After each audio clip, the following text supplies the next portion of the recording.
Good morning dear student, welcome to our cat channels. तो आज chemical kinetics का lecture number 5 के साथ आपके साथ प्रेजेंट है हम।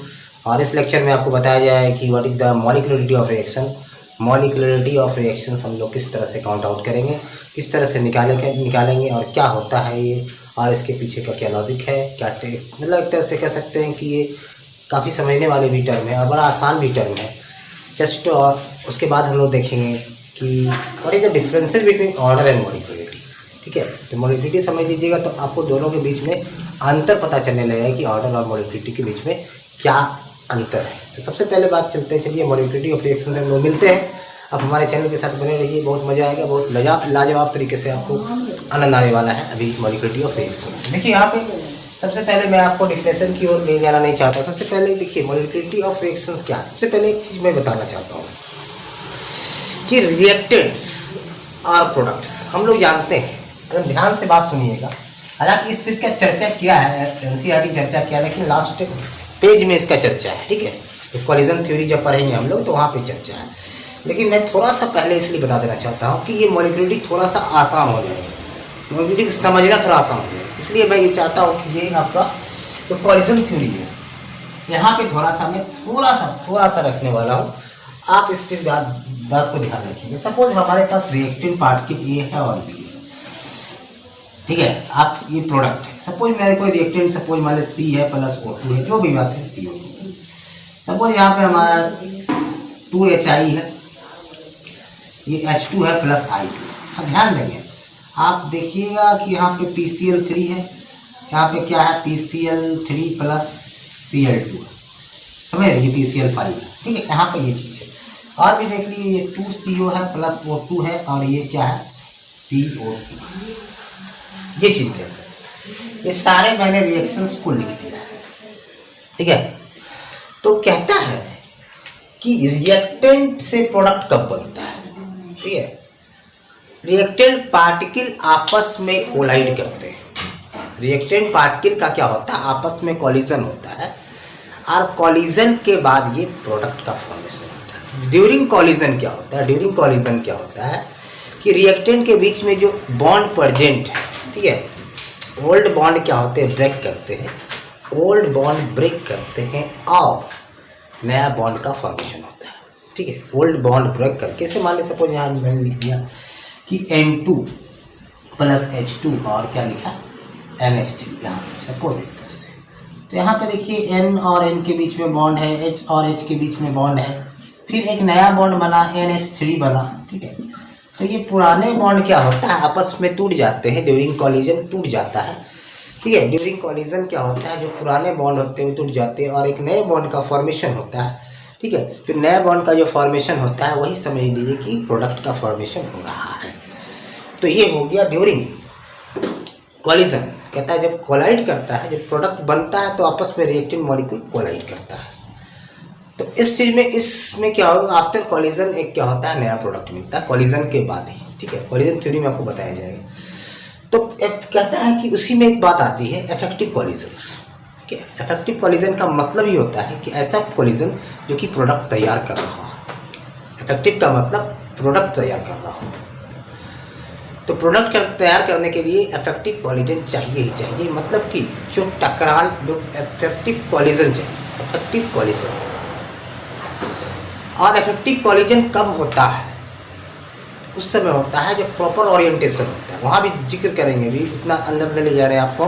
प्रॉपर ओरिएंटेशन और एनर्जी बैरियर मिला के एक प्रोडक्ट बनता है, मतलब कि प्रॉपर ओरिएंटेशन होना चाहिए और एनर्जी बैरियर भी होना चाहिए। कुछ एनर्जी हो, मतलब कम से कम उतना एनर्जी होना चाहिए कि प्रोडक्ट में तब्दील हो सके रिएक्टेंट, प्रोडक्ट में तब्दील हो सके रिएक्टेंट, उतना एनर्जी चाहिए। उस एनर्जी बैरियर को पार करना होगा, उस एनर्जी बैरियर को पार करना होगा। दूसरी बात है एक प्रॉपर ओरिएंटेशन है।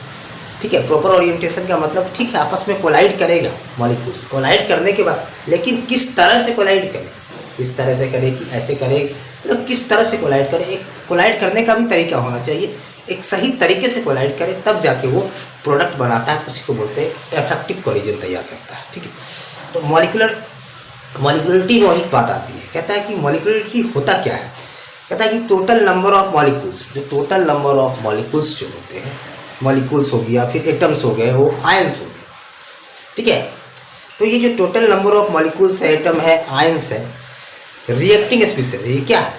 ये भी कह सकते हैं the total number of reacting species which take parts in elementary reaction, which takes part in elementary reaction, जो कि एलिमेंट्री रिएक्शन में पार्ट लेता है, ठीक है, वही क्या कहलाता है? Molecularity of reaction. वही क्या कहता है? Molecularity of reaction.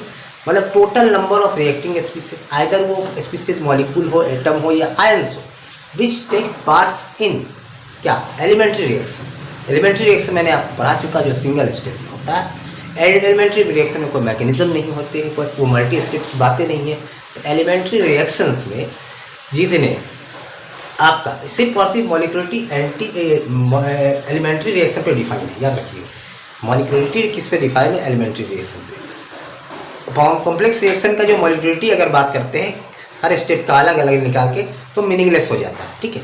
वहाँ पे हम लोग वो बात नहीं कर सकते मॉलिक्यूलरिटी। वहाँ भी देखेंगे कि स्लो स्टेप क्या है, फर्स्ट स्टेप क्या है, लेकिन यहाँ पे मॉलिक्यूलरिटी की अगर बात आती है एलिमेंट्री रिएक्शंस में, एलिमेंट्री रिएक्शन में total number of molecules, ion और एटम आपस में जो कोलाइड करते हैं, आपस में कोलाइड करते हैं, ठीक है।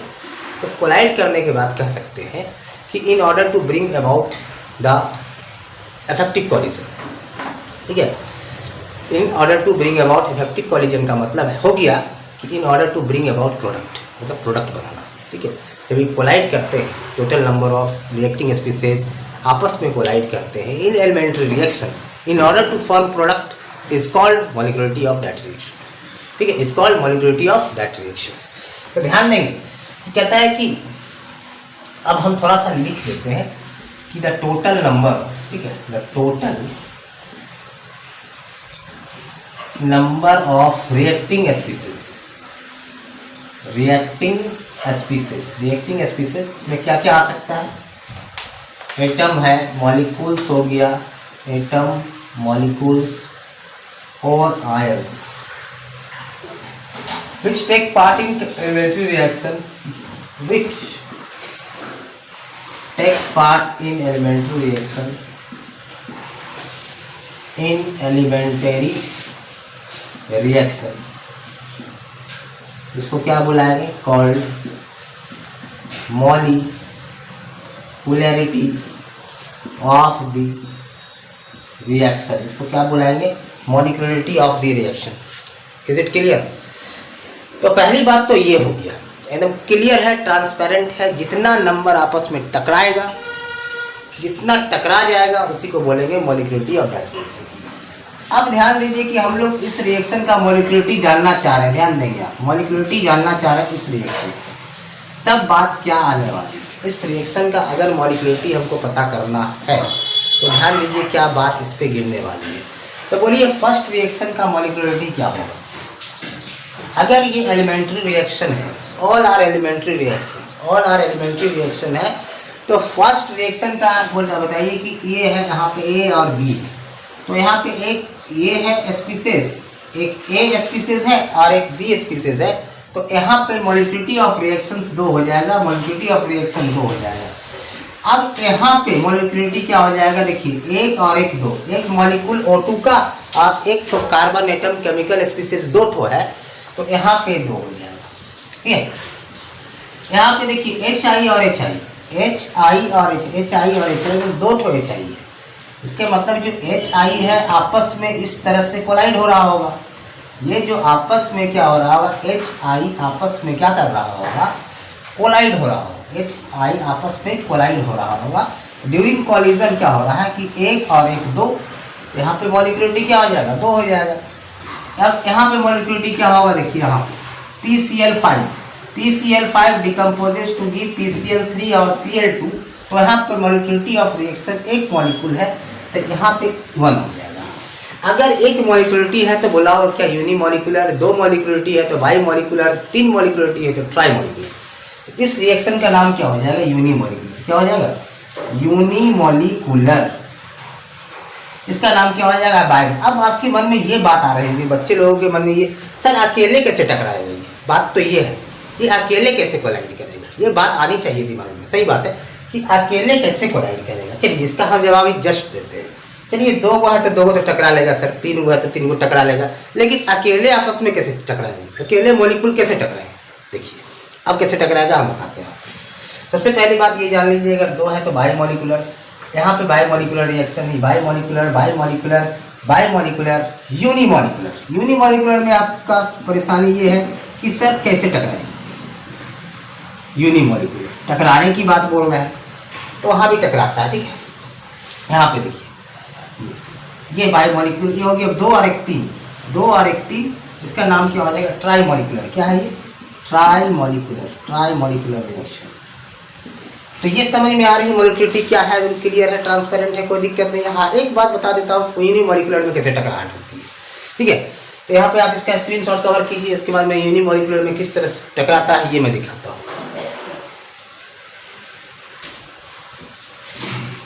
तो यूनिमॉलिक्यूलर्स में क्या होते हैं कि कॉलिजन अपने आप में होता है, ठीक है, अपने आप में सेल्फ होता है, इसलिए कि कोई मान ले कि रिएक्शन ले लिए हम यूनिमॉलिक्यूलर, सपोज मान ले कि यहाँ पे अभी दिखा रहे हैं PCl5 ही था, सपोज मान ले कि हमारा PCl5 मॉलिक्यूल्स था, जो भी है PCl5 मॉलिक्यूल्स, ठीक है, PCl5। तो यहाँ पे जो टकराने का जो तरीका है आपस में, यहाँ भी फोर्स ऑफ अट्रैक्शन, यहाँ पे है बॉन्ड है, यहाँ पे बॉन्ड है, यहाँ पे बॉन्ड है, देखिए यहाँ, ठीक है। ये बॉन्ड आपस में क्या है, फोर्स, यहाँ बॉन्ड है, यहाँ बॉन्ड है, यहाँ आपस में इसके बॉन्ड, तो अंदर वाले बॉन्ड तो क्या हो सकते हैं, कोलाइड हो सकते हैं। आपस में क्या होगा, इसके अंदर वाले बॉन्ड क्या हो सकते हैं, कोलाइड हो सकते हैं। अंदर में भी तो बॉन्ड बना के रखा हुआ है, ठीक है। तो अगर मान लें इसको हम कुछ एनर्जी ही दे दें, आपस में इस बॉन्ड भी तो ब्रेक होगा, बॉन्ड का ब्रेकिंग हो रहा है, वो भी एक तरह से क्या हो सकता है, कह सकते हैं कि वहाँ पे इंटरनल कॉलिजन हो रहा हो, इंटरनल कॉलिजन हो रहा है, बॉन्ड ब्रेक कर रहा है, बॉन्ड बन रहा है। तो यहाँ भी कुछ ना कुछ तो हो ही रहा है, ठीक है, अपने आप में हो रहा है, किसी के साथ नहीं टकरा रहा है, अपना बॉन्ड खुद टूट रहा है। तो इसका अगर मान लें इंटरनल एनर्जी दे के हम इसको तोड़ भी दिए, तो तोड़ देने का मतलब है आपस में क्या हुआ, बॉन्ड जरूर कोलाइड कर रहा हो। अगर रखा हुआ है उसको हीट कर दीजिएगा, क्या उसका बॉन्ड एक जगह थोड़ी रहेगा, कोलाइड करके वो तोड़ेगा। तो इंटरनल कॉलिजन यहाँ भी हो रहा है, ठीक है। तो इस तरह से आपस में आप मॉलिक्यूलरिटी आप समझ चुके हैं, इसी को बोलते हैं मॉलिक्यूलरिटी ऑफ रिएक्शन। ये पहला पॉइंट हो गया, कुछ बातें ऐसी बताने वाला हूँ कि आपको मज़ा भी आएगा। मॉलिक्यूलरिटी क्या है, अब दूसरा पॉइंट्स में, ये पहला पॉइंट्स में लिखा, दूसरी पॉइंट्स में लिख रहा हूँ कि मॉलिक्यूलरिटी क्या है। मॉलिक्यूलरिटी जो होता है is a theoretical quantity, theoretical quantity है। मॉलिक्यूलरिटी इज थ्योरेटिकल क्वांटिटी, ये एक्सपेरिमेंटल क्वांटिटी नहीं है। अभी ऑर्डर से देखिए डिफरेंस हो जा रहा है, ऑर्डर हम लोग पढ़े थे एक्सपेरिमेंटल क्वांटिटी, मॉलिक्यूलरिटी क्या है, थ्योरेटिकल क्वांटिटी। क्लियर है। मॉलिक्यूलरिटी जो होगा कैन बी इंटीजर होगा, 1 2 3 1 2 3। मॉलिक्यूलरिटी क्या होगा, 1 2 3। मॉलिक्यूलरिटी जो होगा एक इंटीजर होगा। मॉलिक्यूलरिटी कैन बी 1 2 और 3, और पॉजिटिव में, नेगेटिव में नहीं। मॉलिक्यूलरिटी ऑलवेज क्या होगा, मॉलिक्यूलरिटी कैन बी दिस, मतलब कह सकते हैं पॉजिटिव होगा, पॉजिटिव इंटीजर, ना मॉलिक्यूलरिटी फ्रैक्शन होगा, ना नेगेटिव होगा, ना जीरो होगा, ठीक है। It never be, it molecularity it never be negative, zero और इन फ्रैक्शन। कहता है कि ना जीरो होगा, ना नेगेटिव होगा, ना फ्रैक्शन होगा। मॉलिक्यूलरिटी की एक कहानी, मॉलिक्यूलरिटी जब भी होगा तो कंप्लीट नंबर होगा, वो भी पॉजिटिव में होगा, 1 2 3। अब ये भी बात कहा गया कि 3 से ज़्यादा नहीं होगा, 3 से ज़्यादा नहीं होगा। 3 से ज़्यादा होने पर प्रॉपर ओरिएंटेशन उसको नहीं मिलता है, ठीक है, प्रॉपर कॉलिजन नहीं होता है। तो 3 से ज़्यादा मॉलिक्यूलरिटी डिफाइन नहीं है, 3 से ज़्यादा मॉलिक्यूलरिटी डिफाइन नहीं है। तो ये होगी आपका मॉलिक्यूलरिटी। अब बात करते हैं कि जो इन कहता है कि एलिमेंट्री रिएक्शन में क्या होता है ना, elementary reaction, in case of elementary reaction, in case of elementary पर आ चुके हैं, कोई घबराने की बातें नहीं है। In case of elementary reaction, elementary reactions में केस में क्या होता है, द मॉलिक्यूलरिटी जो होता है, ध्यान देंगे, molecularity is equal to equal to order of reaction, order of reaction. ये बात बड़ा ही इंपॉर्टेंट है, थोड़ा सा हम इसको क्या कर देते हैं, इसको स्टार कर देते हैं, बड़ा इंपॉर्टेंट है। कहता है कि in elementary reaction, elementary reactions में जो मॉलिक्यूलरिटी इज इक्वल टू, जितना मॉलिक्यूलरिटी बराबर हो जाएगा ऑर्डर ऑफ रिएक्शन, जो मॉलिक्यूलरिटी आएगा रिएक्शन का वही ऑर्डर हो जाएगा। Molecularity is equal to order of reaction elementary reaction के केस में। लेकिन कॉम्प्लेक्स रिएक्शन के केस में, in case of complex reaction की बात अगर आती है तो हर एक ईच स्टेप, जो ईच स्टेप ऑफ मैकेनिज्म क्या करेगा, डिफाइन करेगा सेपरेटली मॉलिक्यूलरिटी को। इन कॉम्प्लेक्स रिएक्शंस में क्या होगा, each step in complex reaction, in complex reaction जो होता है, each step of mechanism, each step of mechanism define separately the molecularity. हर एक स्टेप क्या होगा, हर एक स्टेप का अलग अलग मॉलिक्यूलरिटी निकल के आएगा कॉम्प्लेक्स रिएक्शन में, क्योंकि मल्टी स्टेप में होगा तो मॉलिक्यूलरिटी क्या अलग अलग आएगा। ओवरऑल स्टेप जब जोड़ दे, टोटल स्टेप का मॉलिक्यूलरिटी मीनिंगलेस हो जाता है। ठीक है, इसलिए कि मॉलिक्यूलरिटी मीनिंगलेस इसलिए हो रहा है कि मॉलिक्यूलरिटी हमेशा क्या आना चाहिए, मैक्सिमम मॉलिक्यूलरिटी 3 तक जाना चाहिए, मैक्सिमम मॉलिक्यूलरिटी 3 तक होना चाहिए। मॉलिक्यूलरिटी का जो वैल्यू होगा कि क्या होगा, maximum value of molecularity is 3, या फिर ऑर्डर ही बोल सकते हैं। मॉलिक्यूलरिटी और ऑर्डर दोनों का मैक्सिमम वैल्यू जो होता है ज़्यादातर 3 होता है। Maximum value of molecularity is 3, maximum value of molecularity is 3, maximum value of molecularity is 3। तो मैक्सिमम वैल्यू होगा मॉलिक्यूलरिटी का क्या आना चाहिए, 3 आना चाहिए। ये बात, इतना बात आप चाहो तो इसको सारे इसको इत्मीनान से आप नोट कर लीजिए, बहुत मज़ा आने वाला है, बहुत ही मज़ा आएगा। इसको आप कीजिए, स्क्रीनशॉट कर लीजिए, कवर कीजिए अपने कॉपी में, और यही मॉलिक्यूलरिटी है। अब बात आता है, देखिए वहाँ पे कर दीजिएगा ऑर्डर मॉलिक्यूलरिटी में क्या डिफरेंस है। तो मॉलिक्यूलरिटी पहला है थ्योरेटिकल क्वांटिटी, ऑर्डर होगी एक्सपेरिमेंटल क्वांटिटी।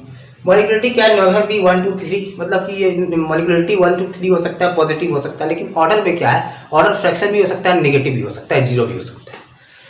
इट नेवर भी, हाँ, it in case of elementary reaction कहता है, एलिमेंट्री रिएक्शन के केस में ऑर्डर और मॉलिक्यूलरिटी बराबर होता है, सही बात है, एलिमेंट्री केस। कॉम्प्लेक्स रिएक्शन के लिए यहाँ पे मॉलिक्यूलरिटी डिफाइन नहीं है, कॉम्प्लेक्स रिएक्शन के लिए मॉलिक्यूलरिटी को डिफाइन नहीं किया गया है। दिमाग में इसको, मतलब कि आप दिमाग में सेट कर लीजिए, मॉलिक्यूलरिटी इज नॉट डिफाइंड, फिर लिख देते is not defined, is not defined for complex reaction, is not defined. ये बात 200% सही है, defined for complex reaction. Complex reaction के लिए कोई मॉलिक्यूलरिटी डिफाइन नहीं है। जो भी मॉलिक्यूलरिटी डिफाइन है only and only for elementary reaction. किसके लिए डिफाइन है, किसके लिए डिफाइन है, हमारे साथ बोलिए। एलिमेंट्री रिएक्शन के लिए मॉलिक्यूलरिटी डिफाइन है, it is not defined for complex reactions. Complex reaction के लिए बिल्कुल डिफाइन नहीं है। तो ये होगी maximum value of the molecularity is 3। क्या, maximum reaction of maximum value of the molecularity is 3। ये बात समझ में आ गई। इस केस ऑफ, हाँ, इन कॉम्प्लेक्स रिएक्शन कहता है each step mechanism defined separately molecularity. कहता है कि in complex reaction each step of mechanism defined separately. ठीक है, अब बात आती है, देखिए इन केस ऑफ ऑर्डर, मान लें कि हम अगर ऑर्डर ऑफ रिएक्शन, ठीक है, in complex reaction each step of mechanism defined separately the molecularity. तो हर एक स्टेप में जाना पड़ेगा, और जब ओवरऑल स्टेप आप कैरी आउट कीजिए, किसी भी बात को लिखे हैं, जब ओवरऑल आप कैलकुलेट कीजिएगा तो वहाँ मीनिंगलेस हो जाता है। बात तो होता है greater than 3 is not possible. तो ओवरऑल स्टेप में क्या होगा, ग्रेटर देन 3 अगर आ गया आपका, ठीक है, तो वहाँ पे डिफाइन नहीं होगा। इसके मतलब molecularity is only applicable for elementary reaction. Complex reaction के लिए मॉलिक्यूलरिटी नहीं है, बिल्कुल नहीं। ठीक है, maximum value of molecularity is 3, maximum value of molecularity is 3। इतनी बात को आप दिमाग में रखें। यही था मॉलिक्यूलरिटी ऑफ रिएक्शंस। अब थोड़े एग्जाम्पल के साथ हम देते हैं, वो भी दिखाएंगे कॉम्प्लेक्स रिएक्शन की मॉलिक्यूलरिटी। तो आप ध्यान देंगे कि आपके सामने 3 एग्जांपल्स मैंने दे चुका है। मैंने आपके सामने ये एग्जांपल, आप पहले लिख लीजिएगा कि PCl5 वाला एग्जांपल था, ये दे चुका है। अब देखिए थोड़ी सी यहाँ पे रिएक्शन बिटवीन हम लिख रहे हैं रिएक्शन बिटवीन आपका Br माइनस एंड H2O2, ठीक है, in acidic medium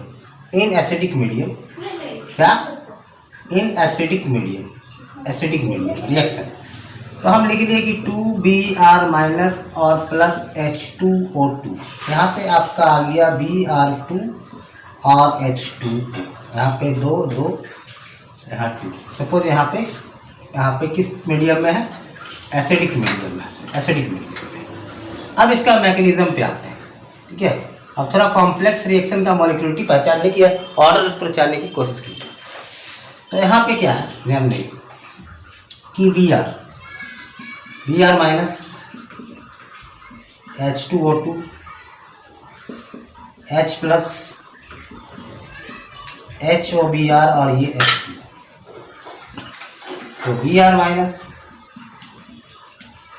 HOBr H plus Br2 और H2, ये हो गया स्लो स्टेप, ये हो गया फास्ट स्टेप। ओवरऑल रिएक्शन को अगर हम जोड़ दे तो क्या है, 2Br minus H2O2 2H plus Br2 और 2H2। अब रेट किससे लिखेंगे बताइए, रेट इक्वल टू क्या हो जाएगा, K Br। देखिए स्लो स्टेप वाला से रेट लिख सकते हैं Br माइनस H2O2 और आपका हो जाएगा H प्लस। तो ये जो रिएक्शंस होगा, ये रिएक्शन दिखाइए क्या होगा, रिएक्शन जो ये हो गया। तो स्लो स्टेप में देखिए, स्लो स्टेप से हम लोग ऑर्डर कैलकुलेट करते हैं, स्लो स्टेप से क्या करते हैं, ऑर्डर कैलकुलेट करते हैं स्लो स्टेप से। और यहाँ पे स्पीसीज देखिए 1 है 2 है, और स्पीसीज देखिए यहाँ पे कितना है, 1 है 2 है 3 है। तो यहाँ पे आप लिख सकते हैं कि इसकी जो मॉलिक्यूलरिटी होगा इस रिएक्शन में क्या हो जाएगा, 3 हो जाएगा, ट्राई मॉलिक्यूलर। क्या हो जाएगा, ट्राई मॉलिक्यूलर, ठीक है, ट्राई मॉलिक्यूलर। ओवरऑल देखिए, अगर देखिएगा overall molecularity 1 2 3 4 5 that is meaningless हो जाएगा। ओवरऑल मॉलिक्यूलरिटी क्या है, मीनिंगलेस है। क्या है, ट्राई मॉलिक्यूलर। क्या है, ट्राई मॉलिक्यूलर। मैकेनिज्म से देखिए, तो इस तरह से हम लोग डिफाइन कर सकते हैं मॉलिक्यूलरिटी को। तो हम लोग ज़्यादा अंदर की ओर बातें नहीं करेंगे, सिंपल सा अब हम लोग बात करेंगे इसके बाद का जो लेक्चर्स होगा, उस पर हम लोग आएंगे डायरेक्ट, क्या जीरो ऑर्डर और फर्स्ट ऑर्डर की चर्चा करने वाले हैं। उसके बाद फाइनली हम लोग चले जाएंगे factor affecting rate of chemical reactions. 2 4 5 topic और कवर करेंगे, आपका केमिकल काइनेटिक्स अच्छी तरह से तैयार हो जाएगा। तो आज आई थिंक आपको पूरी कहानी मॉलिक्यूलरिटी ऑफ रिएक्शन के बारे में समझ में आ चुका होगा। अगर आपको वीडियो अच्छा लगा होगा तो आप इसको शेयर कीजिए, लाइक कीजिए, कमेंट्स कीजिए और सब्सक्राइब तो जरूर कीजिए। सब्सक्राइब करने से क्या होता है, हमारा कॉन्फिडेंस बहुत हाई होता है और मतलब कि अच्छे वीडियो की क्वालिटी, दिन पे दिन वीडियो की क्वालिटी बढ़ती जाएगी। चलिए आप लोग भी एंजॉय कीजिए। तब तक के लिए देखने के लिए आपका थैंक यू, धन्यवाद।